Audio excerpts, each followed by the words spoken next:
the night our son disappeared into the woods. Maybe a weird way to start this story, but our dog's name was Ranger. He was a German Shepherd mix with a scar across his muzzle and one ear that never quite stood up straight. We adopted him 3 years before our son Liam was born. Back then, my husband Chase and I were newly married and restless in our small apartment. Ranger was energetic and clumsy and loyal in a way that felt almost human. He followed me from room to room, laid at my feet while I cooked, and pressed his head against my knee when I cried the night my father passed away. Chase liked him at first. Or maybe he liked the idea of him. A strong dog, a protector. But when Liam was born, everything shifted. Ranger grew anxious around the baby. He paced when Liam cried and barked when delivery drivers knocked. He once knocked over the bassinet in a panicked attempt to get closer when Liam wailed too long. No one was hurt, but Chase never forgave that moment. From that day forward, Chase saw Ranger as a liability, but I still saw him as family. By the time Liam turned 4, we had moved out of the city and into a rental house that bordered a stretch of dense woodland. It was the kind of place real estate listings called peaceful and secluded. In reality, it was quiet in a way that sometimes felt isolating. The trees stood thick and tall behind our backyard, swallowing all sound. The property line blurred into wilderness so quickly that if you stepped just a little too far, you were swallowed by green shadow. Chase liked the space and the privacy. He worked long hours and told me the woods made him feel like he had finally achieved something solid and permanent. I liked the light in the mornings when it filtered through the branches. Liam loved the backyard. He chased butterflies and dug shallow holes with plastic shovels. Ranger followed him everywhere, always a few paces behind, always watching. Chase hated that part. He said the dog hovered too close. He said it only took one bad moment for a dog to snap. He sent me articles late at night about family pets turning without warning. He talked about liability and statistics and what it would mean if something happened. I told him Ranger had never shown aggression. I told him he was protective, not dangerous. The arguments grew sharper over time. Chase started keeping Ranger inside more often. He insisted on leashes in the backyard and talked about rehoming him with a firmness that felt less like discussion and more like a countdown. I refused. It was not stubbornness, it was instinct. Ranger had woven himself into the fabric of our home. I could not explain it in logical terms, but I felt something deep and immovable when I looked at him beside Liam. I felt safety. The day Liam disappeared began like any other. It was early autumn, warm enough for short sleeves but cool in the shade. The air smelled like leaves beginning to turn. Chase had the day off and was in the garage reorganizing tools. I was inside folding laundry. Liam was in the backyard, building what he called a castle out of sticks and overturned buckets. Ranger was outside with him, lying in the grass, head up. I remember glancing through the kitchen window and seeing them both. Liam's small body crouched low, Ranger's tail thumping once against the ground. It was a picture of ordinary life. I turned away for what could not have been more than 10 minutes. When I looked back, the yard was empty. At first, I felt only mild confusion. I assumed Liam had wandered around the side of the house or gone to the front porch. I stepped outside and called his name in the sing-song voice I used when it was time for a snack. There was no answer. The yard felt too still. Ranger was gone too. I walked to the edge of the property where the grass thinned and the trees began. My stomach tightened when I saw the gate. Chase had been working near it earlier. He must have left it unlatched. It hung slightly open, just enough for a small body to slip through. I called Liam's name again, louder this time. My voice hit the trees and seemed to disappear inside them. A cold wave rolled through me. I ran into the garage. Chase looked up, annoyed at the interruption, until he saw my face. The gate, I said. Liam's not in the yard. For a split second, he did not move. Then he dropped the wrench in his hand and ran past me toward the backyard. We both reached the tree line at the same time. Chase swore under his breath when he saw the open gate. He shouted Liam's name, his voice deeper and harsher than mine. The woods answered with nothing but wind. I stepped past the boundary without thinking. The ground shifted from trimmed grass to uneven earth. Twigs snapped under my shoes. Chase grabbed my arm. "Don't just run in there," he said. "We'll get turned around." I shook him off. He's 4. The woods were thicker than... They looked from the yard. Branches scratched at my arms. The air cooled instantly under the canopy. Every direction looked the same. We split up, staying within shouting distance at first. I called Liam's name until my throat burned. Minutes stretched in ways that felt unreal. Each second that passed twisted tighter around my chest. I imagined him tripping and crying and not knowing which way was home. I imagined worse things. Shapes in the forest that did not belong to daylight. Then I heard it. Not Liam. Ranger. A single bark, sharp and distant. I froze. It came again. Further in. Chase appeared through the trees, face flushed. "Did you hear that?" I nodded. Chase hesitated, and I saw the doubt in his eyes. "He might just be chasing something," Chase said. I did not answer. I started moving toward the sound. The barking continued, rhythmic and insistent. It did not sound playful.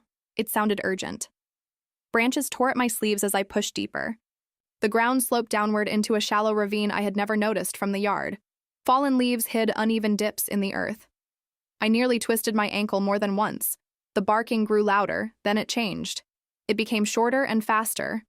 And, underneath it, faint and trembling, I heard something else. Crying. The sound sliced through me like a blade as I ran. Chase shouted behind me to slow down, but I could not. The trees opened slightly at the base of the ravine, revealing a shallow creek swollen from recent rain. The water moved faster than it looked from above. On the opposite bank, clinging to a cluster of low branches that jutted over the water, was Liam. His small sneakers were slipping on the mud. One hand gripped a thin branch that bent dangerously under his weight. The other reached blindly for something stable. And beside him, half in the water, half on the bank, was Ranger. The dog had positioned himself between Liam and the deeper current. His body braced against the pull of the creek. His jaws were locked onto the back of Liam's shirt. Every time Liam's foot slid, Ranger tightened his grip and leaned backward, countering the current. For one frozen moment, I could not breathe. Chase reached the edge of the ravine behind me and went silent. We scrambled down the slope together, slipping and grabbing at roots. The mud gave way under our weight as the sound of the creek roared louder at the bottom. Liam sobbed when he saw us.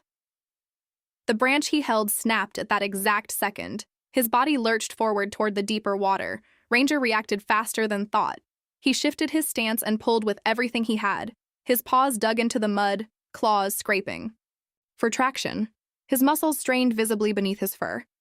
Chase lunged the last few feet and grabbed Liam under the arms. I grabbed Chase's belt to anchor him. For a terrifying second, all four of us were connected in one trembling line against the current. Then we fell backward together onto solid ground. Liam's body hit my chest. I wrapped my arms around him so tightly he gasped.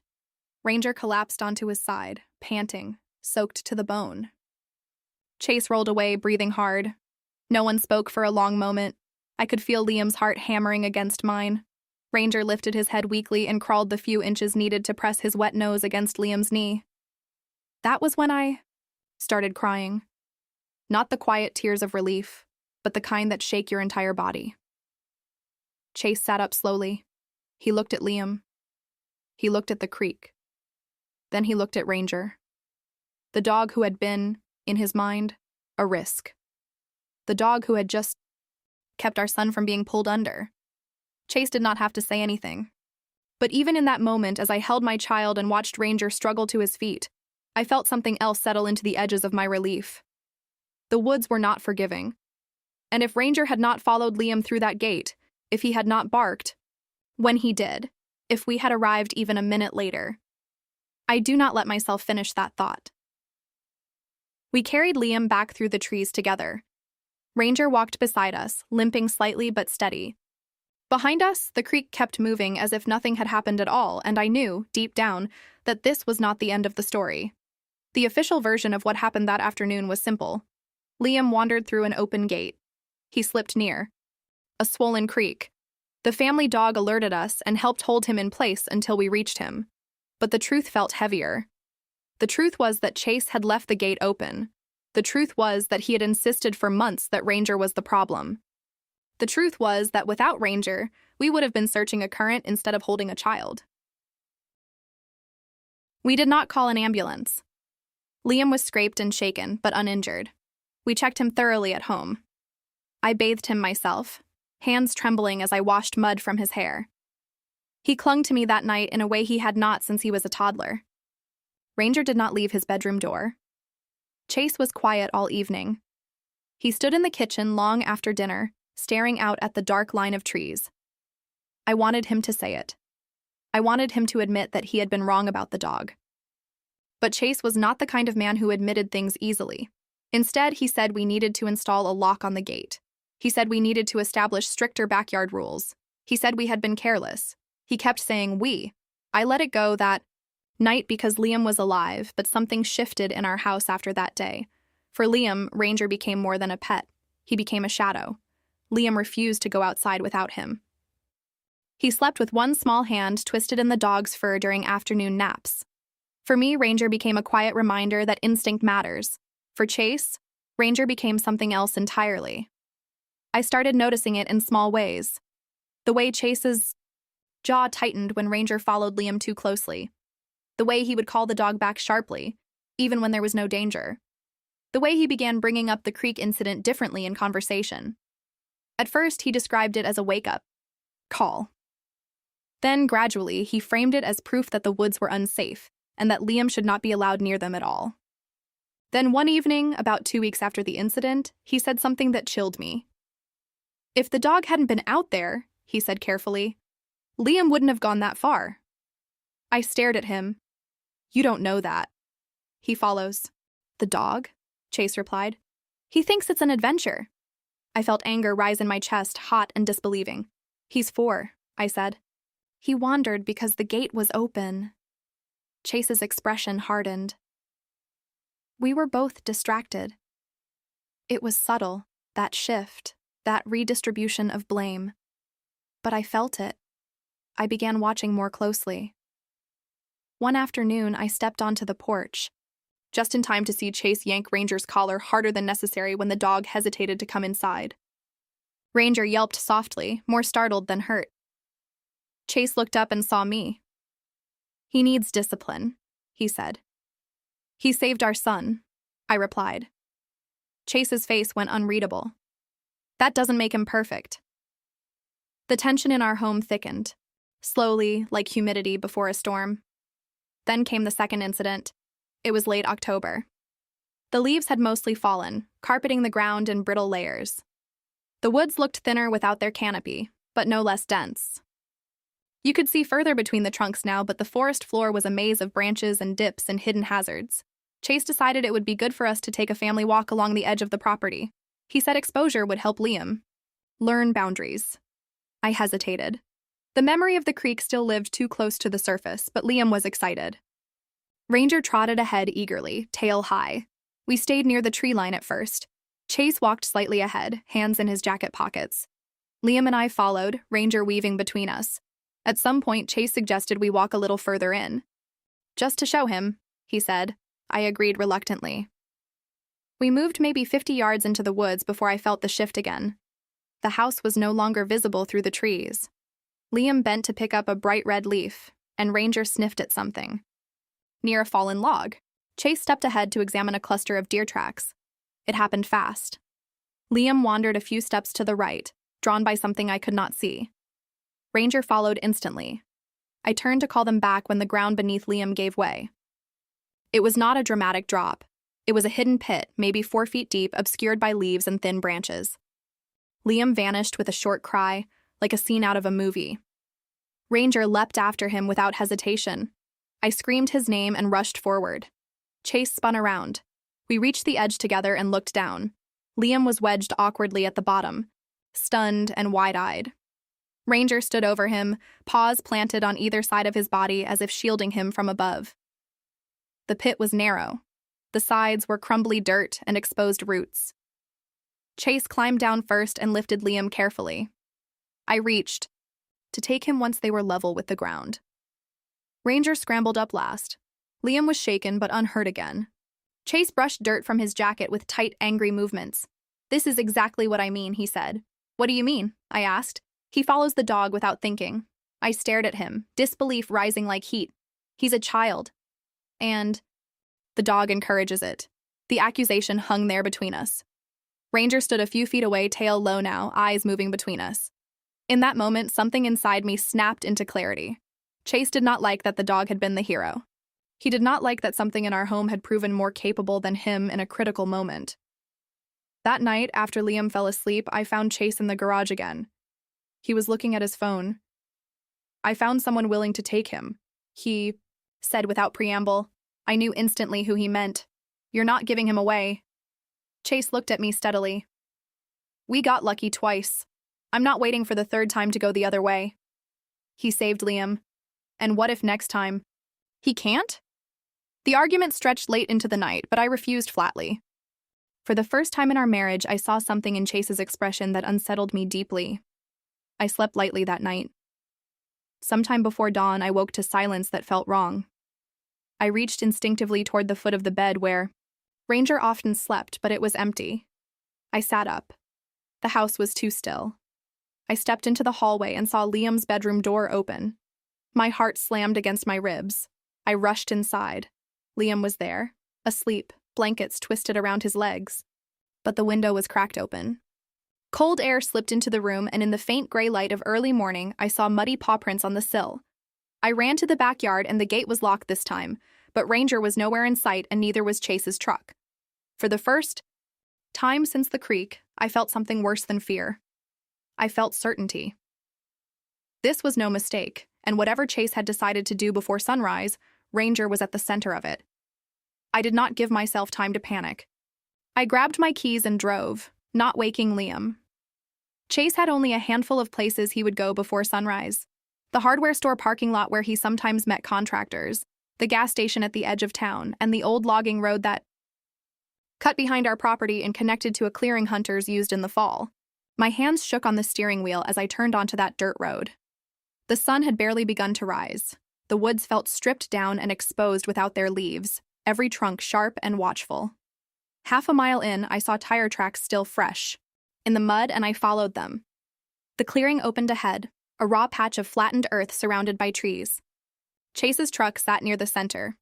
My heart felt like it might tear through my ribs. I parked hard and stepped out. Chase stood near the tree line. Ranger was tied to a thick branch with a length of rope from the truck bed. For a moment, everything in me went quiet. Ranger saw me first. His ears lifted. His tail thumped once against the ground. Chase turned slowly when he heard my footsteps. You shouldn't be here, he said. The rope around Ranger's collar was short enough that he could barely move more than a few feet. The ground around him was scuffed where he had tried. You were going to leave him, I said. Chase's jaw tightened. I found someone who can take him later today. I was just keeping him here until then. There was no kennel, no second vehicle. No one else. You locked the gate so I wouldn't notice, I said. He did not answer. The clearing felt colder than the rest of the forest. I could see how easily someone could drive away from here and never look back. He saved Liam, I said again, but this time it was not an argument. It was a statement carved in stone. Chase looked tired. You think I don't know that? He asked quietly. You think I don't replay that creek every night? I'm supposed to protect this family. And you do that by abandoning the one thing that protected him when you couldn't? The words landed harder than I expected. Chase's face changed, and for the first time, I saw the crack. He had not been angry at Ranger. He had been angry at himself. The realization did not excuse what he was doing, but it clarified it. He follows the dog, Chase said, voice low. He trusts him. If that dog runs into the woods again, Liam will follow. Then we teach Liam, I replied. We don't punish loyalty. Ranger whined softly. I stepped past Chase and untied the rope. Ranger did not bolt. He did not run wild into the forest. He came straight to me and pressed his body against my legs. That was the moment Chase truly looked at him. Chase walked back to the truck without another word, and we drove home in silence. Winter came early that year. The first real storm rolled in during November, heavy and sudden. Snow blanketed the yard and turned the tree line into a wall of white. For a few weeks, everything felt calm. Liam stayed closer to the house, and Ranger adjusted easily to the cold, his thick coat dusted with snow as he patrolled the backyard. Chase installed stronger locks on the gate and reinforced parts of the fence himself. The tension between us eased, though it never fully disappeared. It felt like a bruise beneath the surface. Then came the night the power went out. The storm had been building all afternoon. By evening, wind rattled the windows and snow fell sideways. Around 9, the lights flickered once and died. Chase lit lanterns, and I wrapped Liam in blankets. Ranger paced near the back door, restless in a way that set my nerves on edge. Outside, the wind howled. Around midnight, I realized the back door was no longer rattling from wind alone. There was another sound, a dull, rhythmic thud. Chase grabbed a flashlight and moved toward the kitchen. I followed despite him telling me to stay back. The beam cut through darkness and landed on the glass of the back door. For a split second, I did not understand what I was seeing. Then it moved.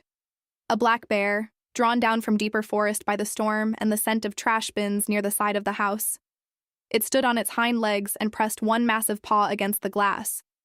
The door shook. Liam began crying from the living room. Chase stepped forward instinctively, but Ranger was faster.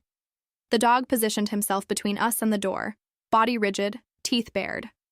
A deep, resonant growl filled the kitchen. The bear dropped back to all fours but did not retreat. It struck the door again, and the glass splintered but did not shatter. Ranger lunged forward, barking with a force I had never heard from him before. The bear hesitated. Chase grabbed a metal pan from the counter and began slamming it against the wall beside the door, adding to the chaos. I turned on the car alarm from my keys. The combined noise exploded into the night. Ranger did not stop barking. The bear stepped back. Then it turned and disappeared into the swirling snow. Silence fell heavy and immediate once the alarm stopped. Ranger stood there several seconds longer, muscles tight, ensuring the threat was gone. Only then did he step back. Chase lowered the pan slowly. No one spoke. By morning, the storm had eased. The yard was a blank canvas of white, marred only by enormous paw prints circling the house. Chase stood on the porch staring at them for a long time. Ranger stood beside him. I watched from the doorway, Liam's small hand wrapped in mine. The woods were beautiful, but they were also unforgiving. Twice, Ranger had placed himself between our son and danger. Once, he had held the line against something that could have torn through wood and glass. Chase finally knelt down in the snow. He rested his hand on Ranger's neck. It was a simple gesture, but it was the first time I had seen gratitude there instead of resentment. Spring arrived slowly. Snow receded into gray patches beneath the trees, and the creek behind our property swelled again with meltwater, louder and faster than it had been in the fall. Everything looked deceptively alive. Chase had softened in the months after the storm. He no longer flinched when Ranger walked close to Liam.